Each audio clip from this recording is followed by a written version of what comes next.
Good evening, everyone, and welcome to a Fireside Chat with Zany Mystic. This is your host, Lance White. Tonight's guest is Sharron Rose. Sharron is a filmmaker, teacher, writer, choreographer, and Fulbright Senior Research Scholar in world mythology, religion, and the sacred arts of dance, music, and theater. She is the writer-director of the feature-length documentary 2012 The Odyssey and its sequel, Timewave 2013. And she authored the award-winning book, The Path of the Priestess, a guidebook for awakening the divine feminine. This barely touches upon her numerous accomplishments, so let's welcome her live to the show now and find out more about this amazing person. Hi, Sharron. How are you? I'm fine. It's a pleasure to be with you. Good. Well, I would just want to tell you that your films are just amazing. They're just stunning films. I can't say enough how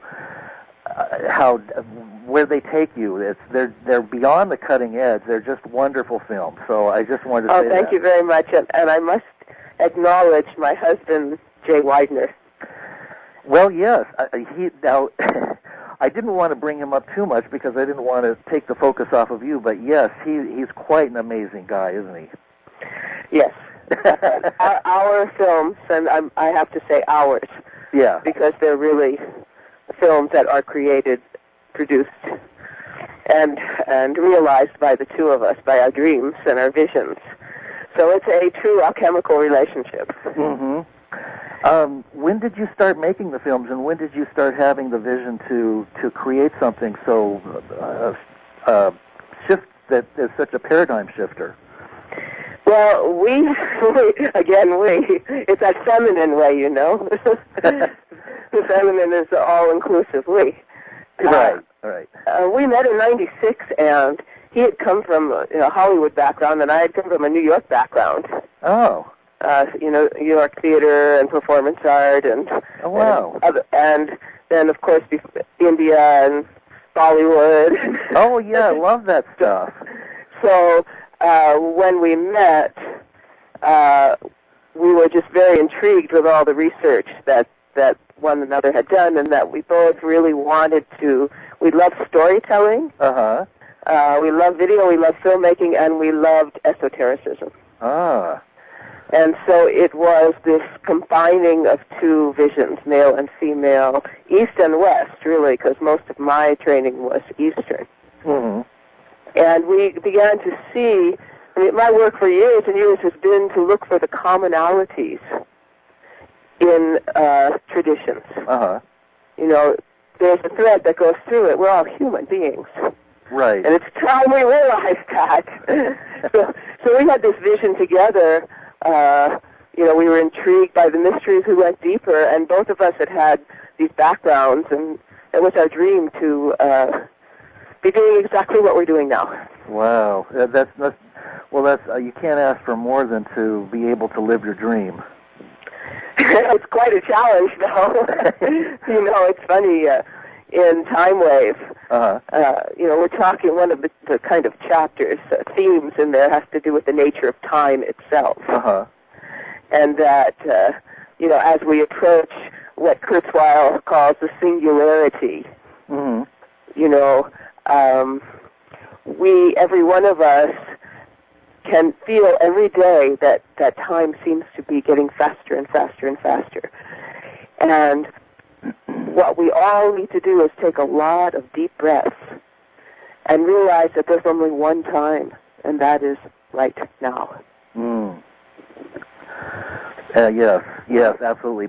And in the meantime, it does feel in some ways that we're being squeezed, so that it's almost like, I've noticed of late, I feel like I'm being squeezed in to get into the moment. Yes, it's like being in a pressure cooker. I just used that analogy today. It really does. In fact, it feels like the whole planet is in a pressure cooker. Yes, it is. It is predictions from, prophecies. But beyond all of that. Yeah. One just has to open their eyes, turn on the TV.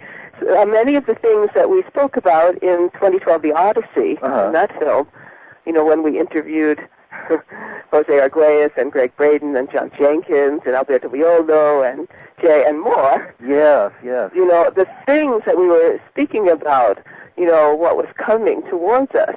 It's in the news now. It's not only, it's on, you know, cable TV news now. Yes, yes. So one merely has to just take a glance at any newspaper, any television set, listen to any radio, and you're going to hear the times they are a-changing. You know, but it's still, even with all of the shifts and changes that are apparent, doesn't it seem like the majority of people are still kind of snoring? Unconscious. Yeah, that's exactly the word. Well, I think that, you know, when we started the interviews for 2013, excuse me a moment, I have a cold. Oh, okay. We've been doing a lot of promotion and flying lately. Oh, geez. And it's kind of hard on the health system. Yes, definitely. One of the first interviews I did was with Jose Arguelles. And for me, coming out of serious background in, you know, Hindu, Tantra, and Tibetan Buddhism, and, you know, initiatory, transmission-based systems, speaking with Jose, I felt the same kind of energetic that one feels when he was speaking about his vision of the Mayan calendar, that one feels when they are getting one of these transmissions. And he said that we are living amidst a dream spell. And then when I interviewed Alberto Villoldo, he spoke to the same subject by calling it the cultural trance. And then Rian Eisler called it the dominator trance. And I like to call it the glamour. It's though, you know, some force has pulled the wool over our eyes and made us unconscious. Yes, yes. And perhaps this force thinks it's better, you know, that everyone really felt the chaos, that, you know, it would be even more chaos. I don't know. I just, you know, see these themes running through our world now, and since I have the blessings to be able to speak with these people who have been looking at it for many years, and also, you know, trace it way, way back into the alchemical tradition, or the tantric tradition, or the Karo shamanic tradition, or the Mayan tradition, you know, to give us some kind of perspective on what is going on our planet right now, because we all feel it. Oh, yeah, yeah, no question about it. Well, of all of the prophecies that you've researched, and you've traveled to probably many of the sacred sites around the world, what did you discover from doing that, and were there particular sites that seemed to retain their power, and what were they saying to you personally? Is that too much? Generally, you know, sacred sites, you know, have a resonance. Okay. And they're created like, I'll give you an example of a cathedral. Okay. Okay, so take like Chartres Cathedral. And I was first there with Jay. In fact, we were married in France. Oh, wow. But anyway, if you look at Chartres Cathedral, the first thing, if you look at the floor plan, it is laid out in the shape of an Egyptian ankh, the key of life. Right. And the Egyptian ankh is very interesting because, you know, the deities, like Isis, will hold it, and then you'll see rays of light, vibration, shooting from that into the, you know, the devotees in the paintings. And so, you know, that key is laid out there. It's also a very interesting symbol, the ankh, because it is a symbol of both the male and female put together, unlike the cross, which is missing the female. The ankh, you know, has a circular top and then a kind of cross. Right. Right. So that's number one. Secondly, the cathedral is always built, it's built on the former wells of the Druid tradition. The holy wells where they played worship to the mother, the earth, you know, the water, the feminine, the creative force, you know. And then the steeple with the cross on top is pulling down the energy from the sky, the male energy. So the well underneath is bringing this feminine, and the steeple coming down is bringing the masculine. So it becomes a kind of tantric resonance chamber. Ah. Where, and what I mean by that is where, the person who is coming to that temple, to that cathedral, is transformed by feeling those two energies in their body. And then if you've ever been in them, the harmonic resonance, the sound, is extraordinary. Mm. And in the ancient teachings of the Bon tradition of Tibet, the shamanic tradition, and the tantric tradition, they say that manifestation comes from sound to light, to rays of light into form. And so when you're standing, in the cathedral, also Shard, of course, has a labyrinth, Oh, yeah. which is showing you the way to the center of your being. Yeah, yeah. And then you're looking up, you're in this vibratory field, and then you look up, and there, the stained glass windows, which were, alchemical creations, the art of glass making, and, what they used to make, like the tints, the way they constructed these, were also created to have a very powerful, actual felt experience for the person there. To really, all temples, anywhere, were created to give the person an experience of what I would say is their divine inheritance. The light and sound and energy of divinity, which is what they are essentially. And we've always been that, but we forget. Caught in the veils of the modern age. We become disconnected. We become extremely disconnected. Yeah. Last night, I had the real blessing of meeting a woman in Hindu saint named Amachi. Oh, the Divine Mother? Oh, what a blissful, transcendent experience. Wow. But what I found really interesting is she was talking about how she was in Iowa. And this was a while ago. I guess she hadn't been in the country for a while. And she was in an airport, and she noticed that all these guys were walking around looking like they were madmen, gesticulating, talking to themselves, completely out of touch with the present, where they were on the planet. And she had no idea. She had never seen Bluetooth before. Oh. Yes. So we are, how many of us are actually, again, present in the moment, present here? I believe really that the task of this time, and many of us are, have been trained now, many of the people my age, the baby boomers, right. We have actually gone out and studied all these forms and done, 30, 40 years of meditation. Right. Serious practitioners. And that it's time for us to step up and become the elders that we seem to reject in our culture. We didn't really go for that kind of, perspective that our parents had. Right. But I'm more and more finding that the younger generation, which we've been in touch with a lot because we've been doing 2012 conferences, and we were just at a big conference called Lightning in a Bottle. And it has been really inspiring to go out and be with these young people because it's their world that's being created. And they're being fed so much fear and so much darkness. Oh, yeah, yeah. And, I feel that my role is to, it's like funny, it's Galadriel, when in Tolkien, the Lord of the Rings, when she says, "Come back to the light, Frodo, come back to the light." Yeah.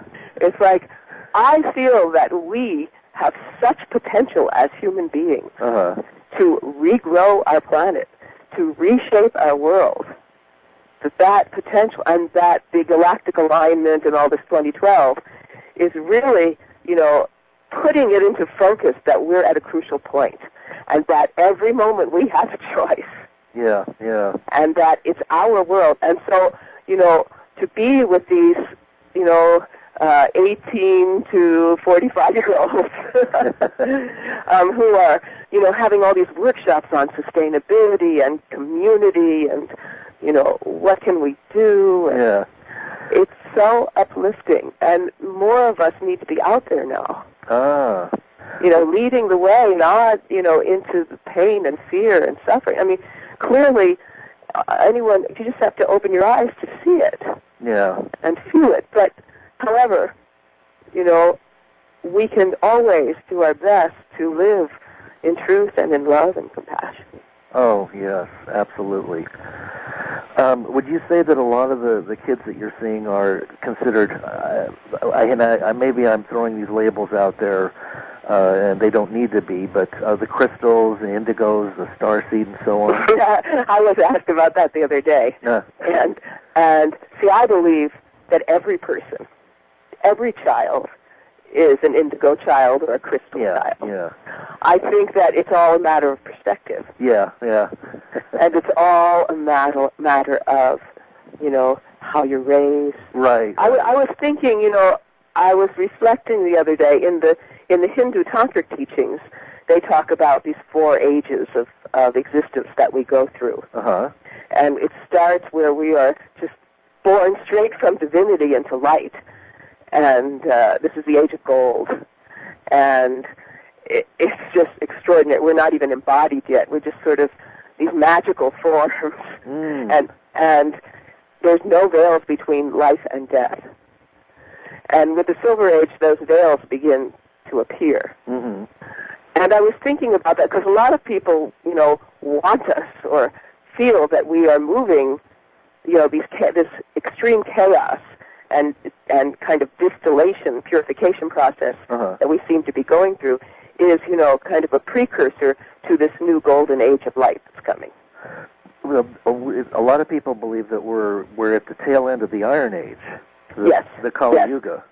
So I was thinking about that fact, and then I kept thinking about the golden age. There were no veils between life and death. What does that mean?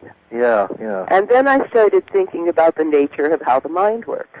And the mind, we have these thoughts, they rise, they appear, they dissolve. Yeah. We go into dream states. Yeah. We go into daydream states. We go into, in the Tibetan tradition, they talk about the different bardos. So there's, the in-between life and death. Right.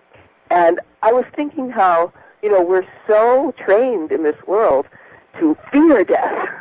Yeah. To not even really look at our dreams or, be encouraged to really develop the capacities that we really have as human beings. Yeah, yeah. And the capacities that were developed in these earlier ages, and the only reason that we know about them is because there have been these ancient cultures like the Tibetans or the Karo or the Hindus or the Maya, all these different cultures that have preserved these teachings. And actually, in Tibet, they can still go out, naked and make the snow melt. Yeah, wow. With their bodies, they can ingest light and live that way. Mm. They can, there are many documented stories of great masters giving their last teaching and dissolving into rainbow light. Wow. So we all, these teachers were here, have been here, and these stories and legends and myths, which I call the sacred mysteries, that were her story, the story of the goddess time of the Partnership Society, as opposed to his story, which is really, it's the kind of adolescence of the human race. Yeah. Well, didn't the male energy kind of wallpaper over the divine feminine somewhere along the way? But that's the nature of the cycle. Okay. That's why I say kind of adolescence. Yeah. Oh, yeah. Absolutely. This seems like, if anything, we're going backwards into our babyhood. Almost like we're reverting to the primordial ooze. It seems. Well, it's funny you should say that, because for the last year, we've been interviewing experts such as Brian Weiss and Stan Groff and Robert Thurman and Alberto Villoldo and many more, Damien Brinkley, about death and the afterlife. And a lot of them talk about a life review process. Right. And sometimes I wonder if the human race isn't going through that, and that's why time's speeding up so fast. That as a body, the human race is like a body that is going through the death and rebirth as a body. Yes, because we all are the immense body of divinity. Every atom, every plant, everything, every cell is divinity coming to know itself. Wow. Well, it seems like we have a long way to go.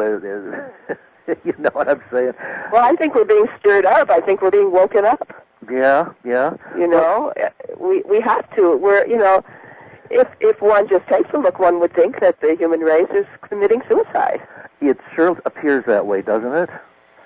Yeah. And you mentioned fear earlier, and it seems that's almost a tool of manipulation. Well, see, I get back to that death thing. See, if you were raised if we were raised like in Aboriginal society, say. Oh yeah. So that there time in life, in the day, and time in the dream, and time in the,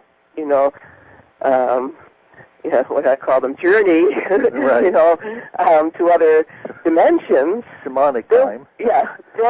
There was no real distinction. They were all of equal importance. Yeah. So if we started to see that our minds are like a thread, that weaves together all these different states of consciousness, that's who there is an essence. Mm-hmm. And actually that's what Tantra means, the word, not just sex, as, of course our bizarre culture would take the most, sensational part of it and sensationalize it. Right, but it's a tool to the highest, to connecting to the highest within. Yes. Yes. And we've turned it into something that is something to sell, something that sells things. Well, see, at the essence, those teachings, those sexual teachings that are part of Tantra, and the Tantras were written for the Iron Age, because we are the most embodied, we're the most material. Yeah. So, we're not those beings of light flying around, we're like really concrete and dense, right? And so the closest experience that most of us have to a pure, union of one with divine is the sexual experience. Yeah. Absolutely. So that's why these teachings were part of this tradition. It's not just, like some guys wandering around going, hey, babe, I know all this Tantra. Right. And, use it as a means to, I don't know. But it's a path of really shedding the ego. Right. And allowing, it's dissolving and disappearing. Yes. And yet being. Yes. You lose yourself and you get yourself at the same time. Yes. I can't help but wonder, because I hear it talked about in various forms, and the closest I can come to grasping what might be happening in terms of there being a dark force on the planet is that the astral plane is somehow interfering or affecting us here, or that there is something that has figured out a way to manipulate us or derail us. Does that resonate with you? What they all just want to be enlightened. They are just grasping towards the light, you know. And so there's this great rabbi, Adin Steinsaltz in Israel, and he talks about how in every moment, with every thought, with every word, we are creating angels or demons. Huh.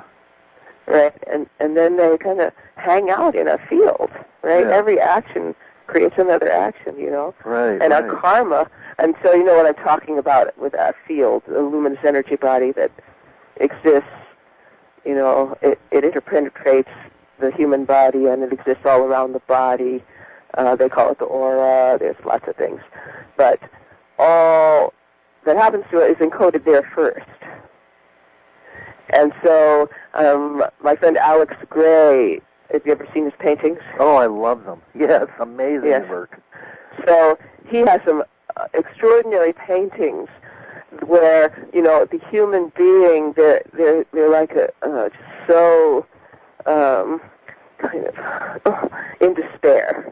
Yeah. You know, their whole body posture is downward, and it's like they have chains on them. And there's little beings that are like sucking on their energy field. Yeah. And it's all this like cloudy, weird colors, you know, as opposed to when he shows the vibrant rainbow energy field. Right. And so, you know, all of our karma, what he's showing is that. And in the Iron Age, it's like we are the most beset by all of this. I don't remember who it was, but, you know, they said that, well, at the end of time, all the souls that ever existed come back around because they want to be liberated, because that's the moment of liberation. Huh. So maybe that could be the force. But I'll tell you something about this darkness. Because I'm trained in the Tibetan tradition. Okay. And so what are you trained to, you know, to deal with these? They really just want love. That's all they really want. Just look at George Bush, for example, you know. Yeah. That guy, he really needed to be loved a long time ago. Oh, yeah. Yeah. You know, and seeing and not try to, you know, he's like a projection of somebody else's ideas of what a person should be. Yeah, yeah. How much of the essential person is there? It doesn't appear like there's much. And so, to me, that's really sad. Yeah, yeah. You know, and I wonder, see, again, we go to this dream spell. Yeah. This trance. I read, when I was doing research for my book, I read about the work of Edward Bernays. Huh. And Edward Bernays was the father of advertising. Okay. He actually wrote a book called Propaganda that I think it was Goebbels kept on his bedside. Oh, my goodness. But he was the person that brought all these kind of hidden agendas and making these, you know, like getting all these doctors together to advocate for some product and paying them off, you know, that kind of stuff. Right, right. That kind of deceit. Yeah, yeah. To kind of, you know, lead people in a certain direction. Oh, it seems like everything is that way. Yeah. But, you know, we don't have to follow that. You know, in the end, yeah. You know, each of us is a free person. We can be afraid of what they're going to do to us and just not take action. Yeah. And just kind of die. Or we can actually work with the nature of our minds. And, I mean, these days, how many of us even sit and remember that we're breathing? You know, just actually sit and let go. Yeah. And just float. Yeah. You know, float in the light, the pure light of who we are. Yeah, yeah. You know, we really need to, when I started 2012, the Odyssey, I actually hadn't watched TV for a couple of years. Uh-huh. And I was so appalled by what was going on. I was so appalled. It was just like these hucksters. Yeah, yeah. And twisting everything. Oh, and yeah. Just it's scary. Playing our sentiments, our sentimentality, our fears, playing our emotions like these, masters. Oh, they've got it down. Right. They've got it down. And so, and at the same time, somehow leading us to consume the entire planet. At quite a fast clip, too. Right, and create these cravings. That's what I call them. Yeah. It's just we're lost in these cravings that just, it's like one thought happens and it builds with another thought, another thought, another thought, another thought, and we're in a whirlwind. Oh, yeah, totally. So we really need to learn now, and the energy is coming for this now, to go back in nature, sit with each other,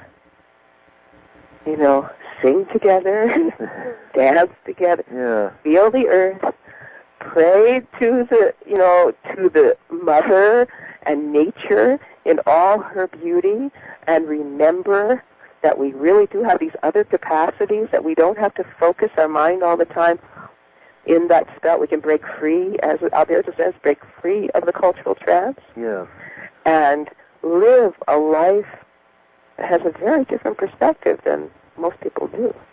Might be more authentic. Oh yeah, I believe it's but it's where we should be. It's so, I completely understand what you're saying, because I've isolated myself into the country and, shut off the television set and so on, and it does take time to get back into natural harmony and a rhythm, and even then it's difficult. So I'm just wondering, people who have to hold down jobs that are reliant on corporate positions or flipping burgers at a Burger King, I just don't see how it just makes it so difficult. Everything seems to be set up against that. It's almost as if there would have to be a complete alteration of the incoming energies to spur that shift. Well, some people, look, clearly, life in America is changing. Well, yes. Yes. Okay, so we're not going to be able to fly all over the world. Right. Food is going to be really expensive. Yes. We're running out of oil. There's famine starting. Our weather is crazy. Oh, yes. Now, maybe all this is happening to wake us up. Now, when these disasters like Katrina happened, I talked to people who lived there, and said that, aside from some really dark things that happened there, in that, I think it was a stadium or something, that people came together as human beings in crisis in ways they never would otherwise. Yeah. And so maybe we're just creating this crisis to wake us up. Yeah, that makes sense. That makes sense. But there's clearly, if you're talking on energetics, last week, Jay and I went to Denver to this amazing astrology conference where we interviewed 15 of the top Western astrologers. Oh, wow. About what is happening between, their perspective. Oh. What's happening between now and 2016. Ah. And it was fascinating. It was truly fascinating because, overall, their view really came in tune with a lot of things I've been hearing about, the years around 2012. Right. Now, the phenomenon that's going on, astrologically, is that Pluto, planet of transformation, is going into Capricorn, which is Saturn, which is structure. Uh-huh. So that that means that we're going into a phase where our structures of how we live, right, of society, are going to be transformed at the very base and purified.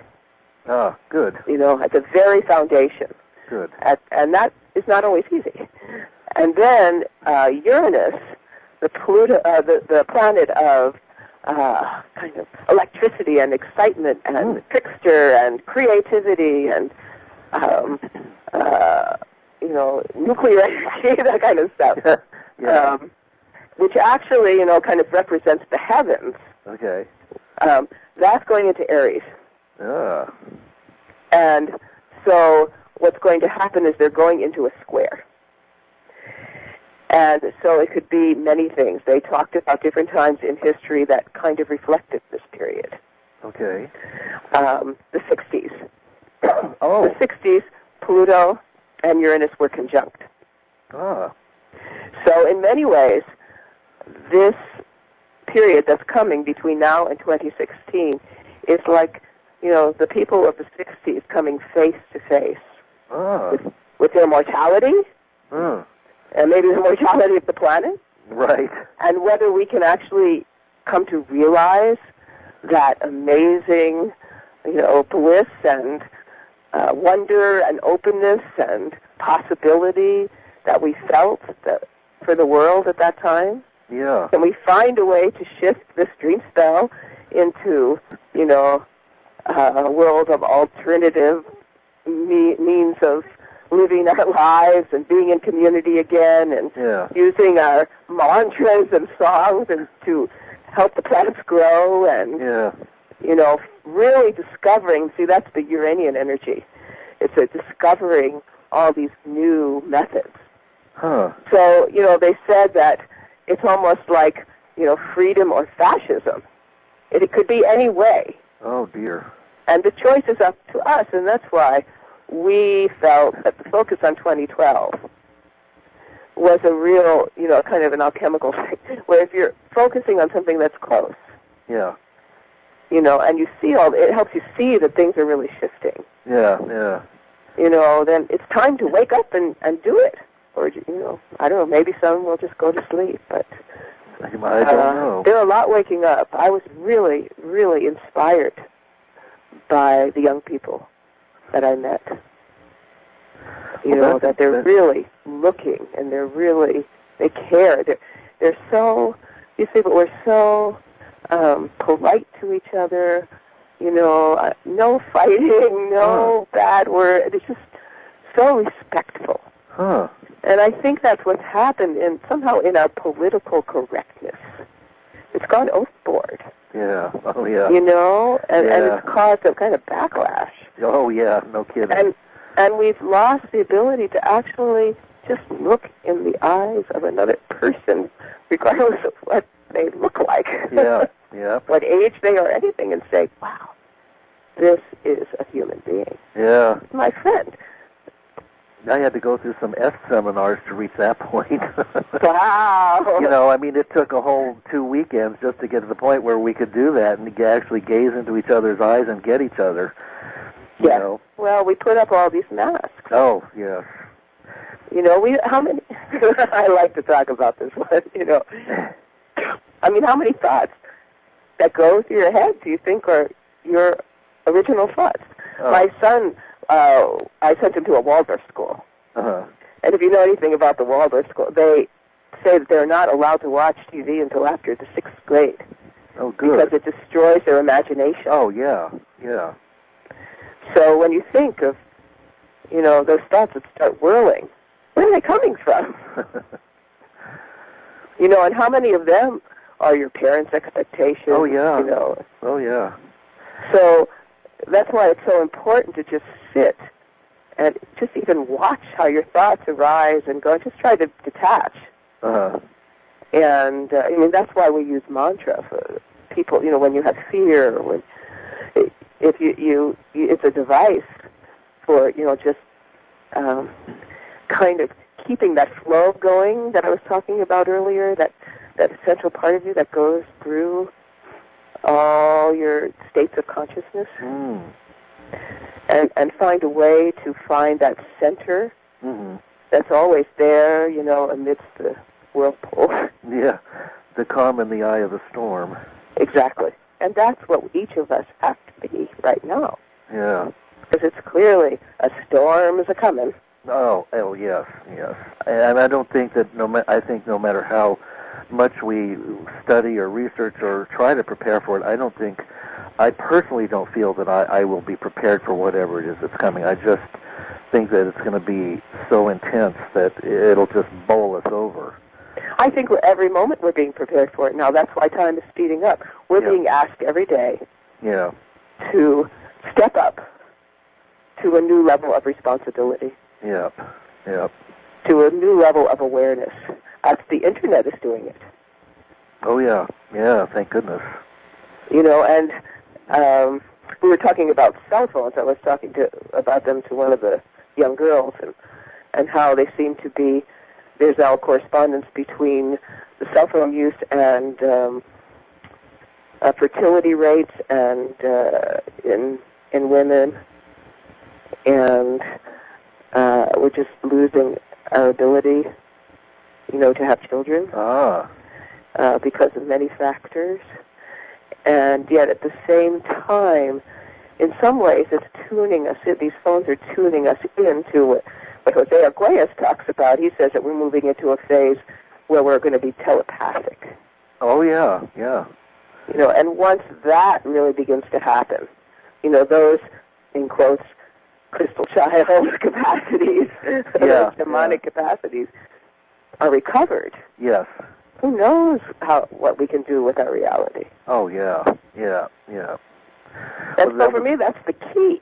Yeah. To find the methods, the means to recover what it means to be human, to recover our great, you know, ancient ability to interact with nature on a really positive level. Well, doesn't that also require an opening in the heart? I mean, that's exactly one of the Karo shamans in Timewave 2013. He said he had a message for America in particular. He said America has great brilliance, great mind, but now that they have to bring that mind down to the heart. Without the gifts of the heart, then, you know, we may not make it, and we won't make it. And that he also said that America has to take the lead in bringing peace to the world. Without America doing that, there is not much hope. Wow. So the love, that's the essence of everything. That's how you deal with those demons you were talking about. Yeah. That's all they want. Yeah. That's all anyone wants. They want to be seen for that essential, you know, treasure that they are. Yeah. And have that nurtured and be loved. You know, underneath, you know, even the darkest of beings, they wouldn't exist if there was no light. Yeah. Interesting. Well, you know, in terms of the Mayan prophecies, we've just passed the midpoint of the fifth night according to, you know, some of their calendars. Mm-hmm. So we're moving. It seems like it's been pretty quiet in terms of, you know, the kind of upheavals that could have occurred. Or maybe we're just, you know, as we approach the end of the fifth night in November, maybe things are just going to heat up. I don't know. What do you think? Again, just like the astrological map, nothing is set in. Yeah. You know, I mean, the Iron Age is about putting things in stone, but, you know, if we're releasing it from that, right, then nothing is set. That's why we're talking now. That's why we're out there, because it's time for us to understand that every moment, we have a choice with every word, with every action. We're at that place, you know, to love, which is really what we should be doing. Right. Or to be in fear, or to be dragged off into the darkness. Yeah. Or to become the beings of light that we really are. And to shed that darkness. And I mean, anybody can remember when they were a child and they felt totally free and in nature and just released and, you know, with abandon, with the kind of bliss that, is rare. Yeah. And why can't we just recover that? Yeah. Well, I'm sure working on it. Me too. Me too. It could be challenging in these times. Yeah.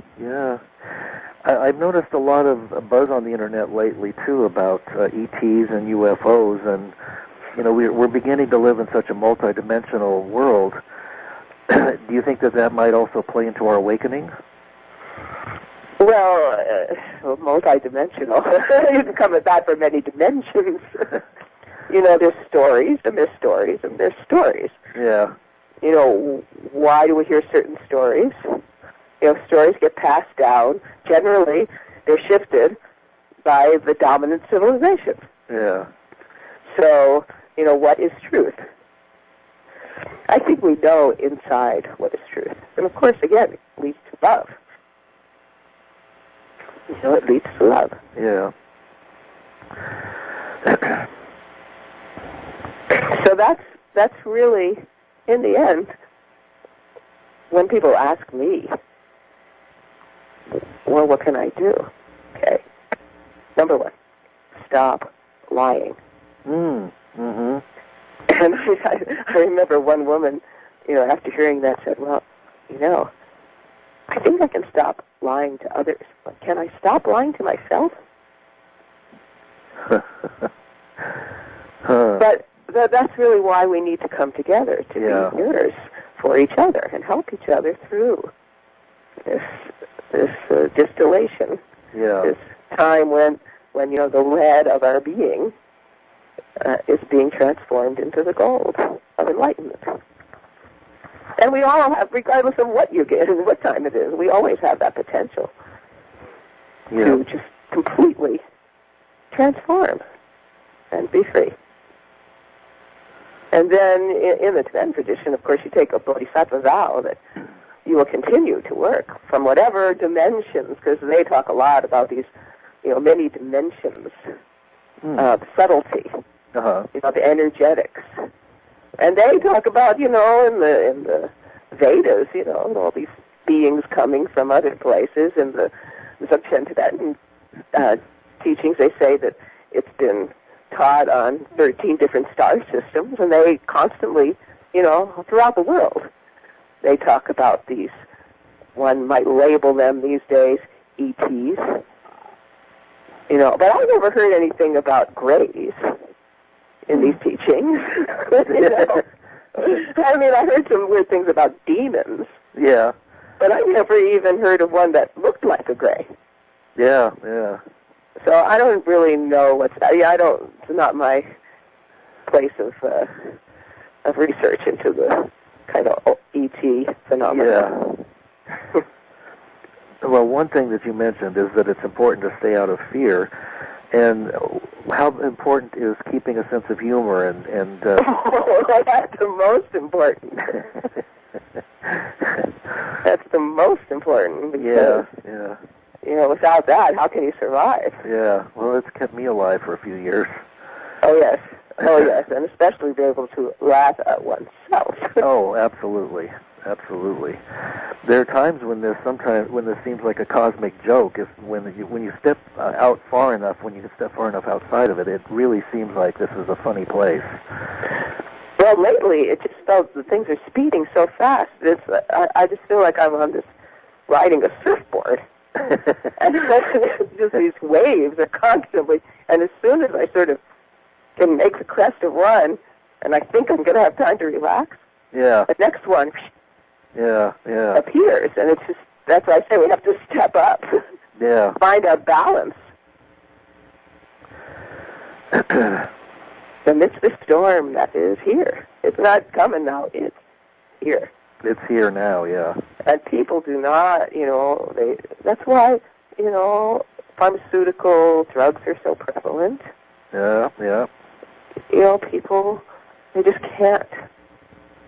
It's almost like the old mechanisms, the family structure's been pulled apart, community's been pulled apart. So the old mechanisms, it's like we've just been completely isolated from each other. Yeah. And so the old mechanisms by which we could learn to deal with life are gone. In 2013, Time with 2013, Gene Houston says,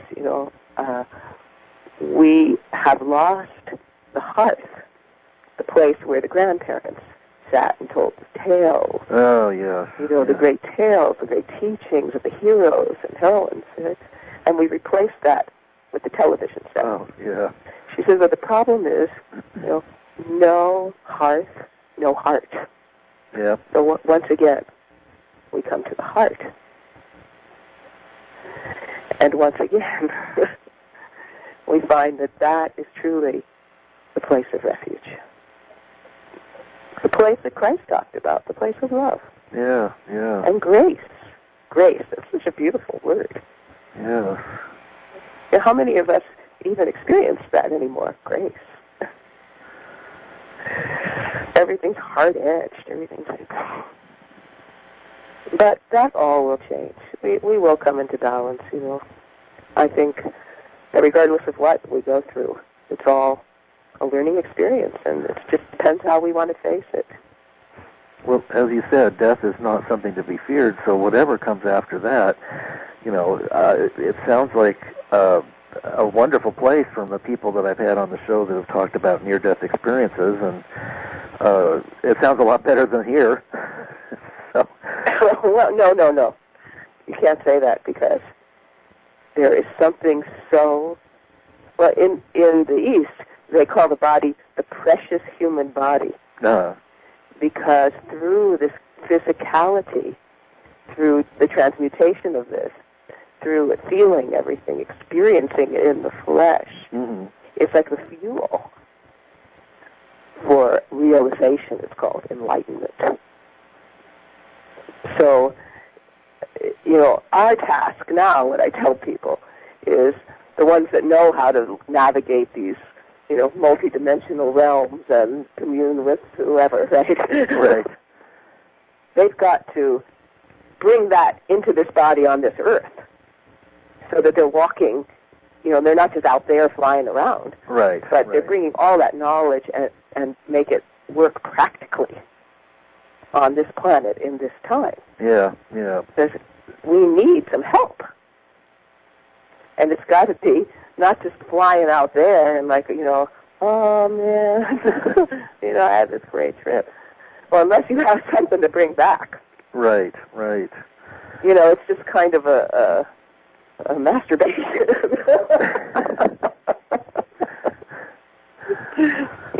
just kind of...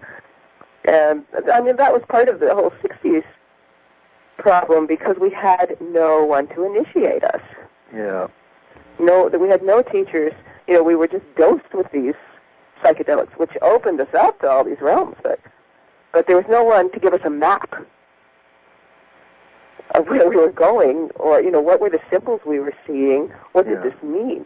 And that's the beauty of all these shamanic traditions, that they had these initiations. And that's why when I sat with the Keros shaman healers in Peru for the movie, there was a sense of clarity, presence, and extraordinary intent of mind that is rare.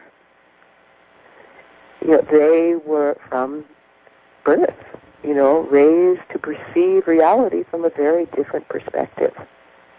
They don't long for, a zillion clothes and 15 pairs of shoes and, all the trappings of materialism. Right. They commune through time. They're very present here, but they have the capacity to bring the lessons from these realms, these outer realms, right into this planet and, plant their seeds here. And that's also a really strong thing I want to say. It's time for us to plant the seeds of the new age. We have to become, the gardeners. It's that time. Well, if it isn't now, it isn't ever going to happen. Yeah, who knows? Well, go off into the land of nanobots. You're and right. Terminator. Right. So you're saying that it's time for us all to step up to the plate and exactly, and be what we are already. Yes. Yeah. Remember who we are. Remember who we are. And all of the work that we've done in Sacred Mysteries. You know, all of the different films we've made, whether it's a portrait documentary with someone like Alex Gray, or whether it's, you know, sound yoga teaching with Shanti Shivani, or it's 2012, or, you know, ones we're working on. All of them are there to show us the amazing nature, multidimensional nature of who we are. Yes, yes. We're almost at the end of the show now. I've gone by so fast. It just flew by. Why don't you tell us how the people can get hold of your videos and reach you? Find out more. Yes, go to our website, www.sacredmysteries.com. We're doing 2012 conferences. The next one is coming up November 1st and 2nd in San Francisco. Our movie Timewave 2013 is not available to purchase yet because it's in screenings throughout the U.S. and Canada, and now we're getting requests from other countries. And if anybody is interested in screening it, they can, you know, get a group of people together or take it over to their local, you know, New Age store or spiritual center or Unity Church and request that they show it. And, you know, we're making all these partnerships to bring, you know, this uplifting, yet awakening, you know, kind of films out so that we can all start dialoguing about it. We can all get involved, and we can all create that community that we need so badly. Wonderful. Wonderful. Well, I certainly appreciate your work, the work that you're doing, and I'll do what I can to, you know, spread the word. And thank you. I just want to thank you and Jay, because it is a partnership, and in a sense we're all partnering together. You know, I'm a partner. We all need to learn how to be partners with each other and spread this information around so we can share it and grow together. So I just want to thank you very much for being on tonight, Sharron. It's been wonderful. Oh, it's been a real pleasure. Thank you. And I'd like to have you back again sometime soon, and we'll find out where we're at when we're there. Okay, next installment coming up. All right. Okay. Thanks a lot, Sharron. You're welcome. All right, and good night, everybody. This has been a Fireside Chat with Zany Mystic. Good night. Right now. Yes, absolutely. And in the meantime, it does feel in some ways that we're being squeezed, you know, so that it's almost like I've noticed of late, I feel like I'm being squeezed in to get into the moment. Yes, it's like being in a pressure cooker. I just used that analogy today. It really does. In fact, it feels like the whole planet is in a pressure cooker. Yes, it is. It is predictions from, you know, prophecies. Beyond all of that. Yeah. I mean, one just has to open their eyes, turn on the TV. Many of the things that we spoke about in 2012, the Odyssey, in that film, you know, when we interviewed Jose Arguelles and Greg Braden and John Jenkins and Alberto Villoldo and Jay and more. Yes, yes. You know, the things that we were speaking about, you know, what was coming towards us. It's in the news now. It's not only, it's on, you know, cable TV news now. Yes, yes. So one merely has to just take a glance at any newspaper, any television set, listen to any radio, and you're going to hear the times they are a-changing. You know, but it's still, even with all of the shifts and changes that are apparent, doesn't it seem like the majority of people are still kind of snoring? Unconscious. Yeah, that's exactly the word.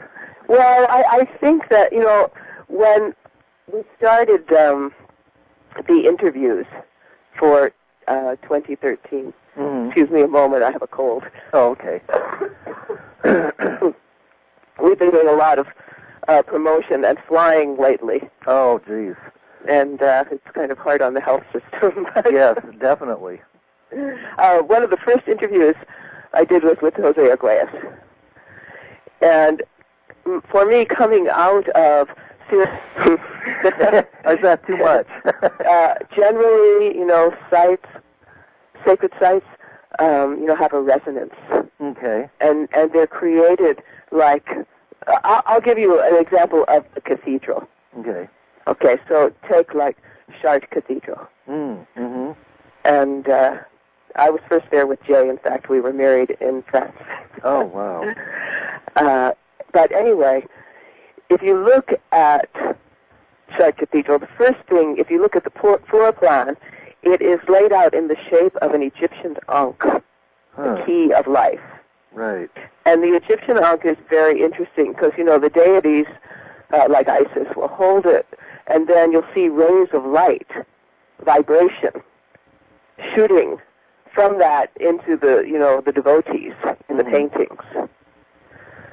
And so, that key is laid out there. It's also a very interesting symbol, the ankh, because it is a symbol of both the male and female put together, unlike the cross, which is missing the female.